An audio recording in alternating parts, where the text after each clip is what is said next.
So my name is Doug Bystry. I'm the president, CEO, and the founder of Clearinghouse CDFI, and I'm one of the luckiest guys in the world because I get a chance to run this fantastic corporation and work with some of the most outstanding people and have some of the greatest impact that anyone can imagine. And I want to welcome all of you, our shareholders who are our owners, our stakeholders, our borrowers, our community people, those that really help us complete what we are as a company. This is a super fun day for me. I get totally excited. I think about this for days, and it's one of my favorite days of the year. And this year, it also happens to coincide with the opening of baseball season. So it's a double whammy for me, even though my team is probably going to do bad. But anyway, okay, I want to talk to you about today. This is Capital in Action. That is a lot about what our company is. We're not passive. We're active. We love to do things. We love to do new things. We love projects. We love challenges. We'll even do affordable housing in Napa, right? We can do anything we want. It's not out of reach. But it's really all about understanding where we are and how we fit into this world. And so we know that there are low and moderate income communities out there. We know that there are communities of color that have a high correlation of poverty and unemployment and many of the other social injustices that plague our society. And then there are unmet credit needs, which are all the rest of the things that are beneficial to society, but banks have a difficult time financing. And then we have the banks, those that are out there that support us, and we are bridging the gap. It's as simple as that. And we work with the banks in part because of CRA, but in part also because of good business and what we can do and what we bring. But that's really the hallmark. It's that simple for those of you who aren't familiar with Clearinghouse. We bridge that gap. We've been very fortunate since our inception in 1996. We've been able to now expand nationally. As you can see from this map, I love this. It talks about the areas of focus around the country where we're doing it. But I also want to make an appeal to all of you, our shareholders. You can be our best source of deals. So please consider any projects, consider introductions of key people in the communities that you work in. It is really because of you that we've been able to expand and to be able to be as successful as we have been throughout the country. Christy referred to this, but it's really so exciting to talk about the legacy of Arizona Multibank, working with Andy Gordon. So for those of you who aren't familiar, in 1991, did I get that right, Andy? I think 17 banks came together and provided capital. I only had a little bit of gray hair, Christy. Provided capital to do something that had never been done before, which was to have the banks go to an area and begin to make. And Andy at that time was mostly doing small business lending. But it's unbelievable to realize that they had financed over 500 projects during that time prior to our merger. And it was all in underserved and low-income communities, helping people achieve their dream. And you're going to hear a little bit more about that later, but the work that we have done together in continuing this legacy over 3 decades is quite remarkable. So here's what was really funny. So Andy and I had like 3 volumes of documents, and we paid lawyers well, like most people do when you do something like that, of agreements and requirements and covenants. And I think the biggest concern about their nonprofit board is that this merger was going to occur and that Clearinghouse CDFI was going to take kind of the good parts of Arizona Multibank and not make loans in Arizona. And I think we were required to make something like $5 million in loans. And I'm pleased to say that in Arizona, we've done $154 million in lending. In Arizona, state of Arizona. So just touching real quick on our impacts in 2025. By the way, this is important to know that one of our challenges for our management team is we actually ran out of money in 2025, and we had to halt lending. Yet, in spite of that, it actually helped us to grow. We were able to access the capital markets, and Jay's going to talk about that a little bit later. But in spite of being sort of hamstrung for part of the year, we did 36 projects, $127 million in new originations, including new markets tax credits, 13% in rural areas, which we're very proud of, and 56% of all of our work in low-income communities. And just touching on two aspects of the impact of our work in the last year. Housing units, 331 created or preserved. Those are affordable, and actually 100% of those housing units are affordable. And we're very proud of that. Job creation is something we also track from an impact standpoint. Over 1,400 jobs created or retained, and 38% of those are in low income or serving low in unemployment areas in the country. Now, this is kind of a new one, and it has to do with something that actually happened just relatively recently. We have sort of a love-hate relationship with the CDFI fund and the bond guarantee program. We were the first CDFI in the nation to participate in this program. I've been the most active user of it. But unfortunately, in the last 3 years, for reasons unbeknownst to us, but also, again, helping us, challenge us as a management team, we've either been denied or in this last year, due to OMB, they held our application and we didn't get the $100 million that we had applied for. So, you know, instead of like getting angry, which I did get angry, but instead of completely getting angry and trashing it all, you know, we decide we're going to get even with them. And what we're going to do is we're going to pay back part of that. Jay's laughing because it was his ingenious idea. We're going to pay back the remainder of, everyone who knows me knows that I love first. I love to say that Clearinghouse CDFI was the first to do this, the first to do that. Well, we are now the first to have completely paid back the $100 million bond, prepaid it. And don't tell anyone, but just between all of us here, shareholders, we actually paid it back. We got a premium. So we think it was a really, really good business decision. Again, that's kind of what we do. And just to take a snapshot of what that bond program means to us and how important it is to us as a CDFI and a financial institution. So with that money that we've now borrowed and completely paid back to the Treasury, we deployed 81 loans in 8 states, of course, Arizona being one of them, also Oregon, New York, Pennsylvania, Texas, you can see them. Over 2,200 jobs created, 780 affordable housing units created. And if you look at the different types of categories of what we do, education, healthcare, religious, faith-based communities, cultural centers, offices, retails, restaurants, hotels, affordable housing. That's what we do. At Clearinghouse CDFI, we're not just a one-trick pony. We make loans for projects that span the spectrum of impact. And we're primarily a real estate secured lender, but once we have some collateral that we feel comfortable with, we're happy to tackle any and all projects. Most of you know we spent the last 2 years on an equity campaign. I'm pleased to report that we had been very successful. Our total goal was $50 million. I think we're up to about $39 million. We are still raising equity, but if you look at the difference between 2023 and 2025, it's quite significant. It's an increase of about $125 million, and of course that would include our retained earnings as well. I love this slide. I'm very big. I love the stair-step aspect of our growth, our total assets moving up.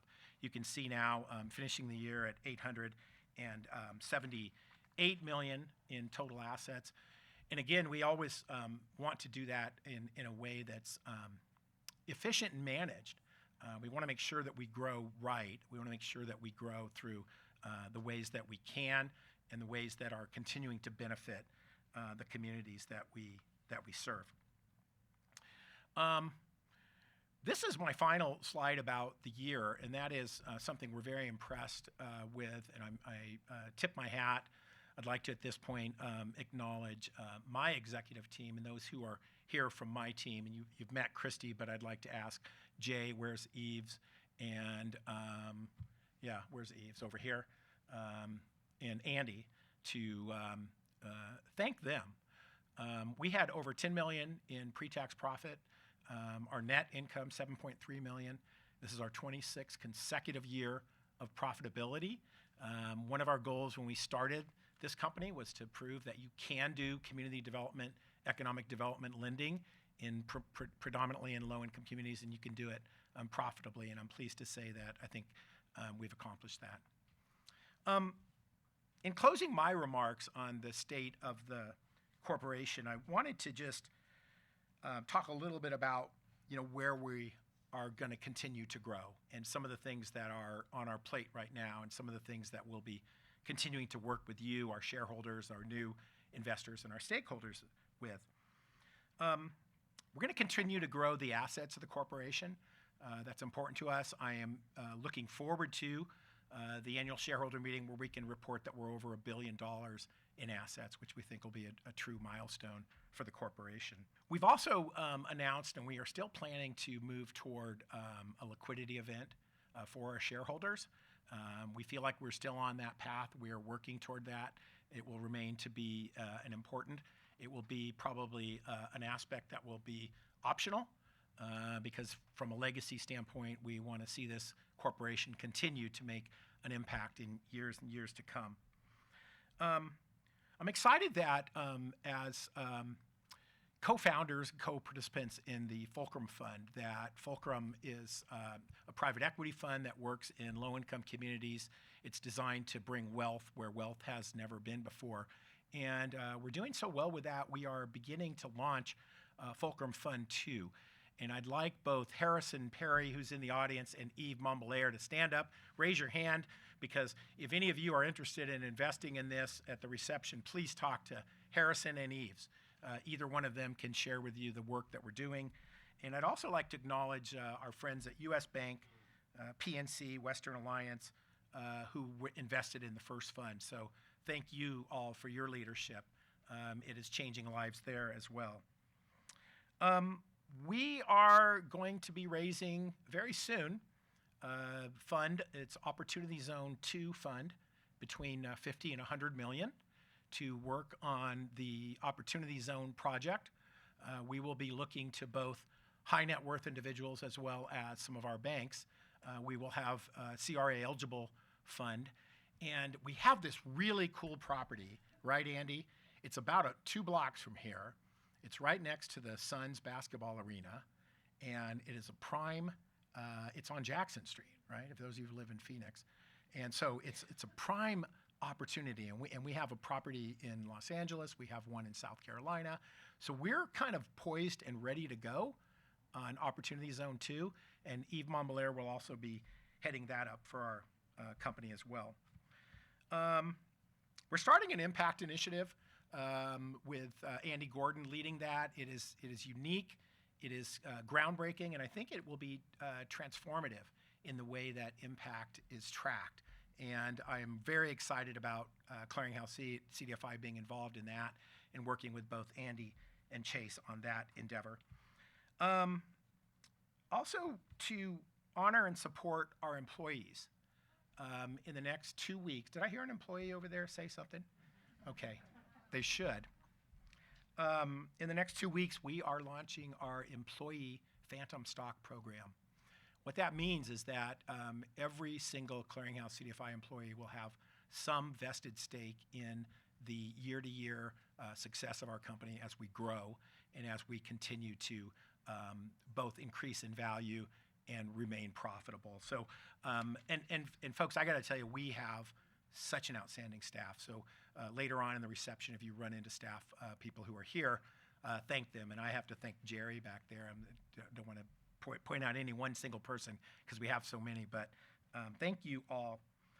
My very final in closing aspect of what I want to say to you, our shareholders and our stakeholders, is that I'm excited about where we're at and where we're going as a company.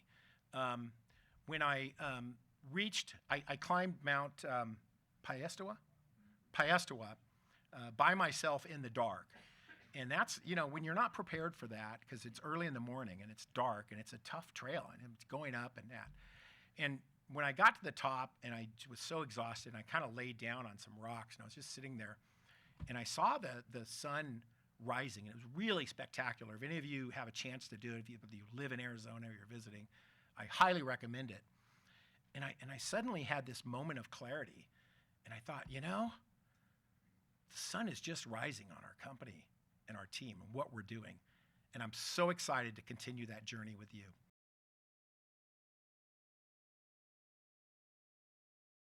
I'd like to do a little special legacy recommendation or recognition for Andy Gordon. And Andy, what I'd like to do, I'm going to talk a little bit about you. I'd like to have you come up here. Could you come up here? There's a chair for you.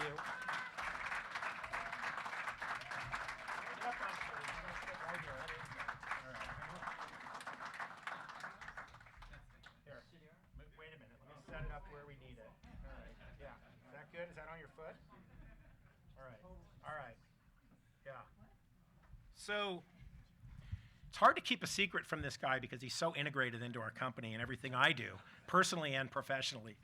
But anyway, I mentioned, Paul Hickman in starting this, and it's gone full circle now because Yves Montbelair is on the board of directors for the Arizona Bankers Association, and we want to acknowledge them and recognize them and their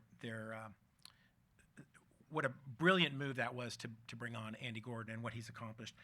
So for those of you who don't know, Andy was born in Arizona. He grew up here. He, as a teenager, worked in his family's grocery store, Gordon's Market, which is probably not too far from here. And Andy has a big chicken in his front yard to commemorate that grocery store. It was very special. Upon graduating from high school, Andy did a year worth of Vista Volunteer, working first in a low-income community in northern Nevada. What was the name of that community, Andy? Black Springs, Nevada. And I think that's where Andy got his taste and his passion for helping others less fortunate than himself. Andy went on to Yale University, where he, I think, was in gymnastics. And I know you were also on the Yale squad. Can you see Andy with a big megaphone out there? Go Yale, go. Were you Bulldogs? What is it, Bulldogs? Yale Bulldogs. So, before it was popular.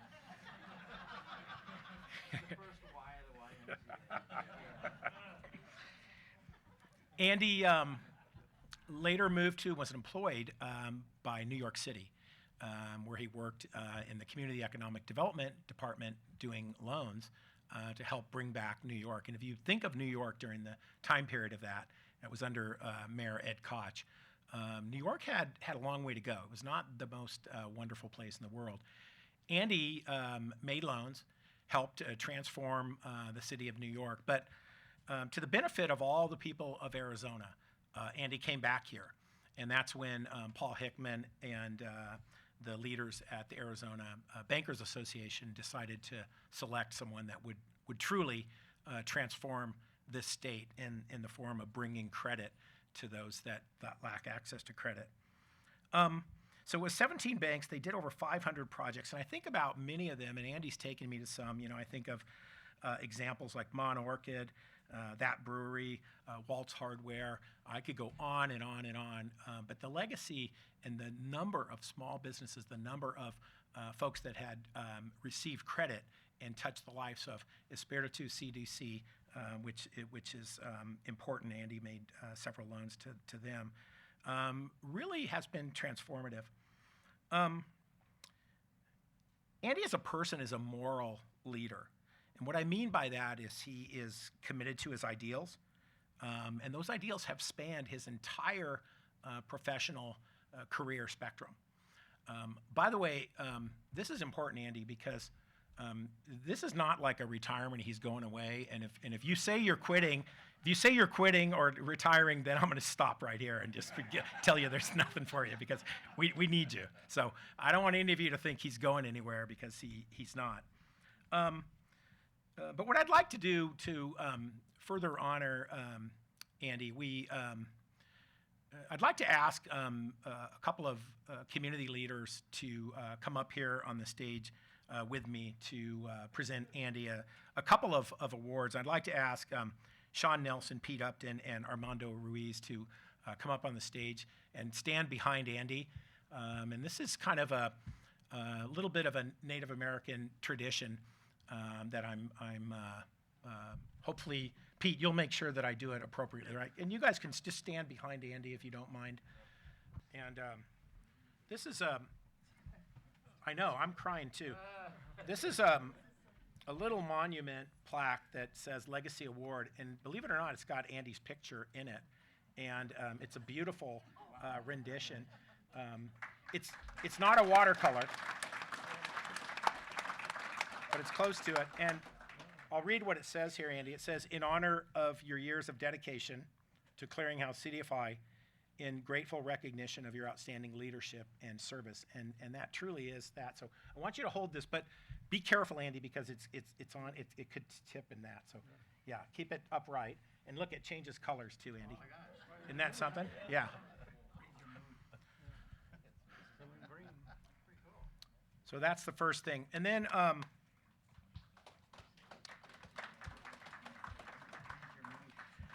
so when I think of words to describe, He said it's a mood ring. it is, yeah, it's a mood ring, yeah. You're not green with envy, are you? I just want to throw out some words that I thought about when I think about this guy, Andy Gordon.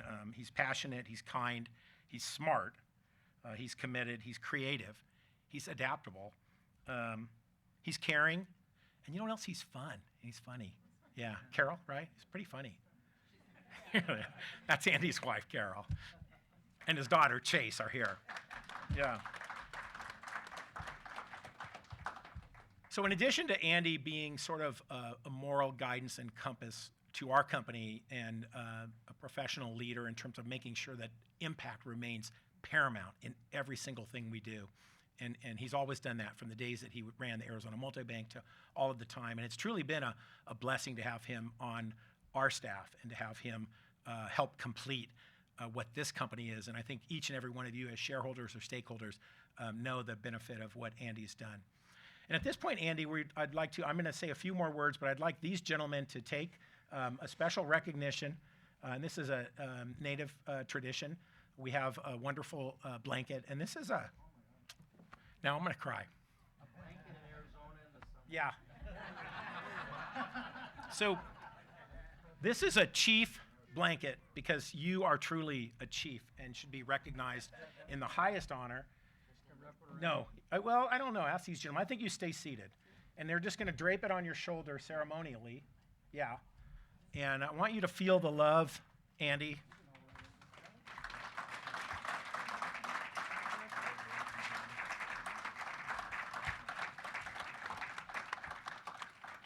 And I have just a few more words to say about this unique and special individual. And thank you guys for being here because you've witnessed the tremendous work he's done. It goes without saying that the work that Andy and this company has done in Indian country is unmatched, particularly as a CDFI.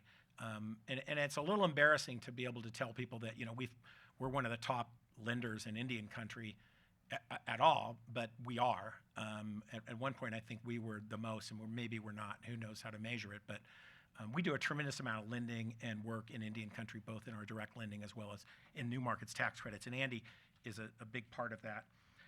And I like to use a metaphor real quickly and walk through how I like to think of Andy. And it's the metaphor of a giant.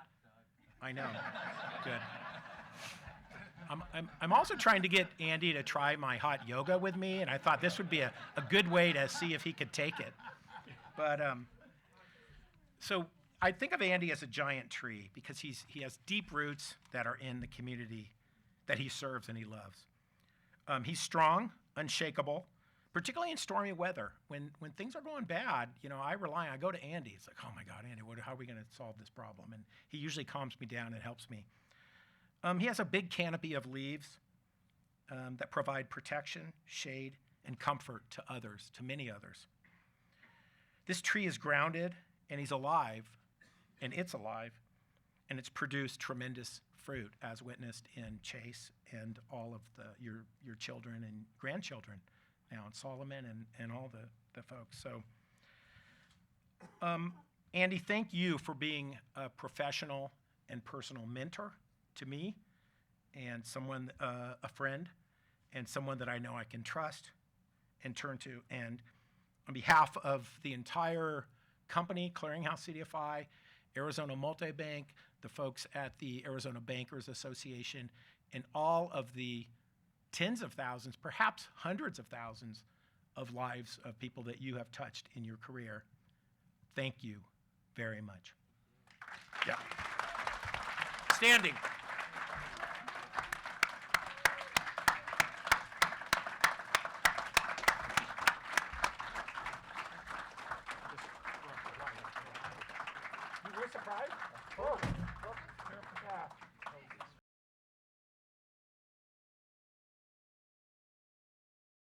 Speaking of tears, I want to introduce to you a marvelous young lady that I first heard speaking.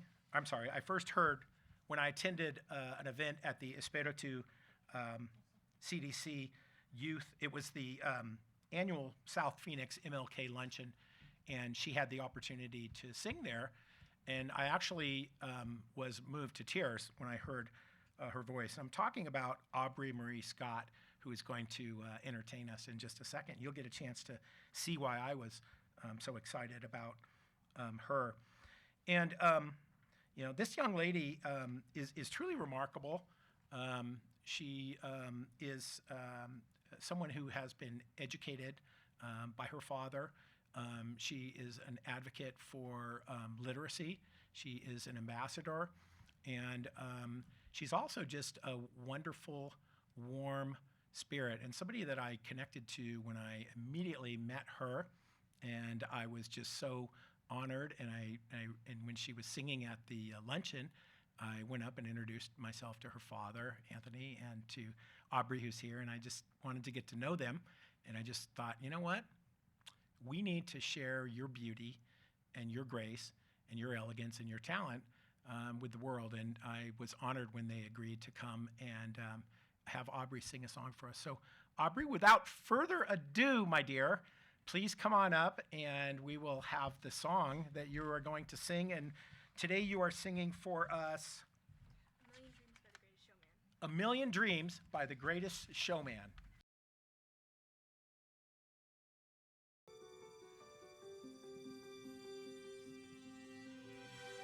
I close my eyes and I can see a world that's waiting up for me that I call my own.